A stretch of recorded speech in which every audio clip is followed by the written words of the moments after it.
everyone, I'm Danielle McGeary, Vice President of HTM at AAMI, and I'm here today with Al and Joe, who are the founders of the Clinical Engineering Association of Illinois. How you guys doing? Great. Well, thank you. Thank you, Danielle. Oh my goodness. So this has been a phenomenal show so far. What do you guys think? Great turnout?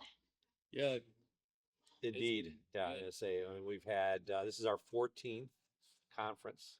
I think by all indications, probably our most attended conference. We're going to find out later on today all the numbers once they all kind of get together, but it's just a great team. And the leadership team this year, led by Kelly and Greg and others, really have just, blown it through the roof. I mean, It's been fabulous. It has, it really has. So let's talk about when you guys founded this. So what made you want to do this? Like, did you see the need, or how did you get the idea, and what was it like starting an HTM association? So, Joe, why don't you talk about Midwest a little bit? Yeah.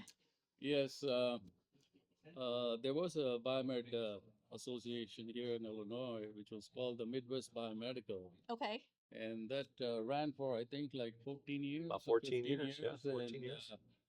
There was not much activity, and it was in 2005, I would say, that Al and I were at an ad hoc meeting at one of the community colleges here. Triton Community College, Okay. Yes, just right up the in- road from here, actually. Yeah. Yes. And then they were trying to start the biomed program at the college there. And then there were quite a few of us, and that's when I announced that we're thinking about starting the Biomedical Association in Illinois. And right away, Al and I started talking, and then I think a month later, it was Bob Shue. Okay. Yeah. Al and I had lunch on Taylor Street in Chicago, and then At the Rosebud on Taylor Street. Oh, and it's all In history from particular, you. yeah. It is all history when you really think about it. I know, as Joe kind of said, we had, Joe and Bob at that time, I think, were working at Stroger Hospital, That is which correct. is the former Cook County, later Oh, okay. became Stroger Hospital, which is right down the street, Mhm. right there. And it was just kind of a unique lunch conversation of, we all saw the need in the Mhm. community and in the Chicagoland market, and we knew the energies were out there, right? Mhm. I mean, and so we kind of laid plans right Mhm. there, and we said, we would put together a grassroots kind of meeting to the public, and Joe, I think you sent out, because we used U.S. mail at the time. There was not, we're using the internet, but you sent out about 150 maybe mailers, right, Yes. announcing this meeting. We had it at Loyola University in Chicago, Okay. which is, at that time, I was the director of clinical engineering at Loyola University. So we sponsored it there, and I can't remember if it was a Tuesday, Wednesday, or Thursday night, but Mhm. whenever it was around this time of year in the fall. We invited, I just said, over 100 people, and we were just kind of talking about it today. You know, Bob, Joe, and myself were there. It was a 6:30 p.m. meeting. I think it was about 6:25 in the evening. It was still just Joe, Bob, and I there. Oh my And, goodness. and we were thinking, well, is it going to be 3 people or what? Well, with about, it was close to 6:30. All of a sudden, here comes these people through the door, and they kept coming through the door, and Mhm. we ended up having just, I think, around 35 to 37 people Oh my goodness, that that's so first evening. exciting. It really was. And then, just kind of created a flow of just conversations. Yeah. That put in motion, at least about a dozen following grassroots sessions we did Mhm. in 2005, 2006 to kind of Mhm. get things off the ground. Mhm. I mean, you guys should be so proud. I mean, how does it make you feel sitting here today and seeing what it is today? Like, like this so successful conference, over like 300 people are here or even more. And Yeah. I mean, it's such a legacy that you two leave. And, you should just both be so proud. Well, I mean, Joe, it's not just us, right? I mean, there's no question. There's so many folks that along with us. Yes. We mentioned Robert Shue, Mhm. today, and of course, Robert's passed on, but so many other individuals that were involved in all the grassroots sessions, Mhm. and some of them are here today too, or were here yesterday as well. Um, and I think about other folks that were outside. Pat Lynch, I think everybody Pat, knows who yes. Pat Lynch is. Mhm. Pat Lynch, obviously a colleague of ours for many, many years. Mhm.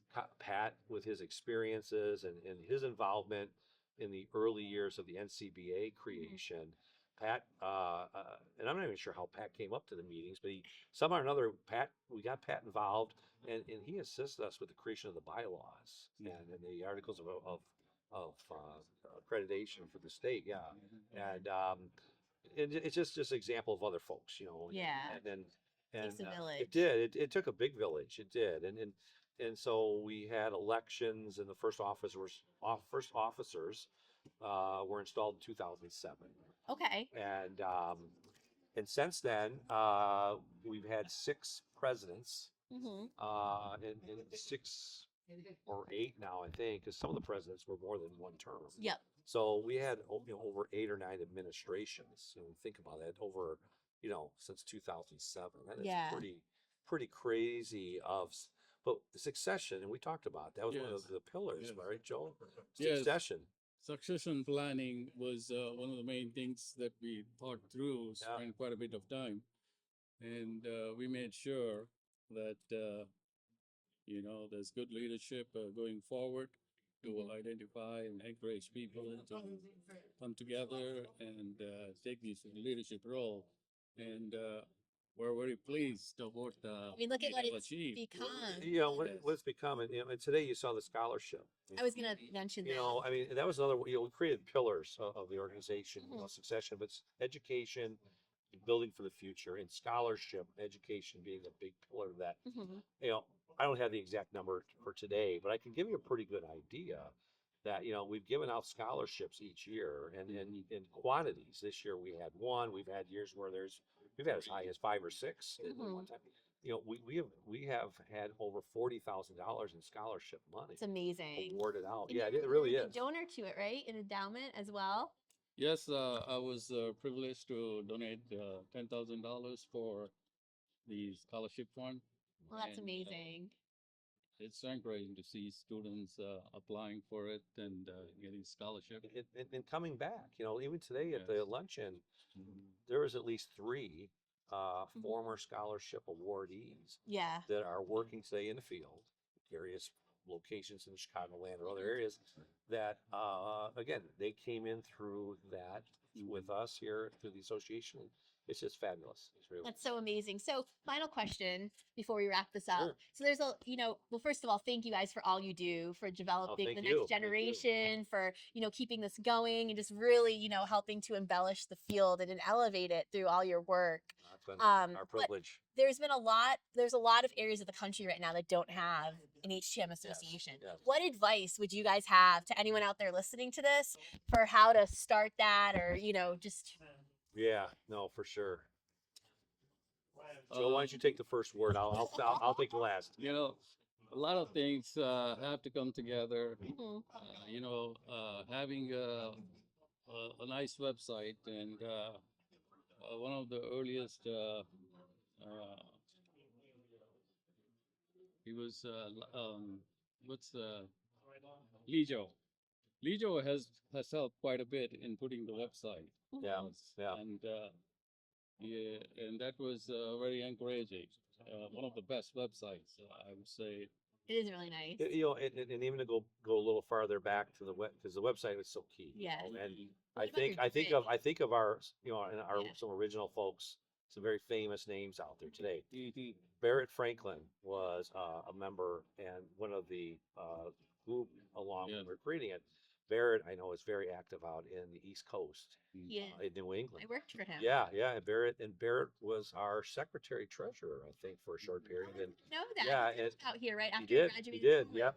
Out in Naperville. Yep, and then Sudhakar, Yes. Sudhakar Yeah. Nuvajali. I mean, Yeah. Those 2 individuals, I just want to kind of put some focus on them when we talk about the website and the kind of folks that came together. But, and again, where we're at today, the website is just out of this world. It really Yes. is. So it's, but to end to your question on, for me at least, I don't know if there's 20 or 25 or 15. I don't know the exact number of how many HTM state associations, but I see on LinkedIn and other social media groups coming together, which is just outstanding.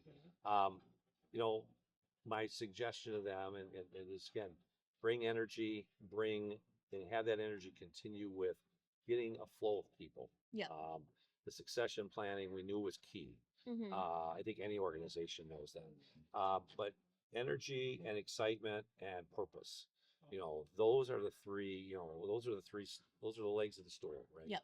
And that will put it in at least the best trajectory towards, long-term success. So that would be my suggestions. And of course, you know, these groups like this, no money, no mission. I want to say that. You know, we're going to step into the exhibit hall here shortly.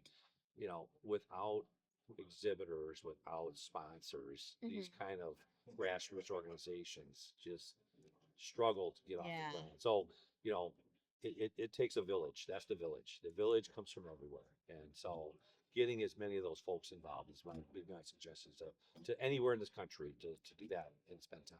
Perfect. Well, thank you both so much for sitting down and chatting with me. It's always such a pleasure to see you, Al. It was really nice to meet you here, Joe. And Thank you. again, thanks for all you do and continue to do and have Thank you, done Danielle. to make it what it is. It's been awesome. Thank All you. right. Thank you.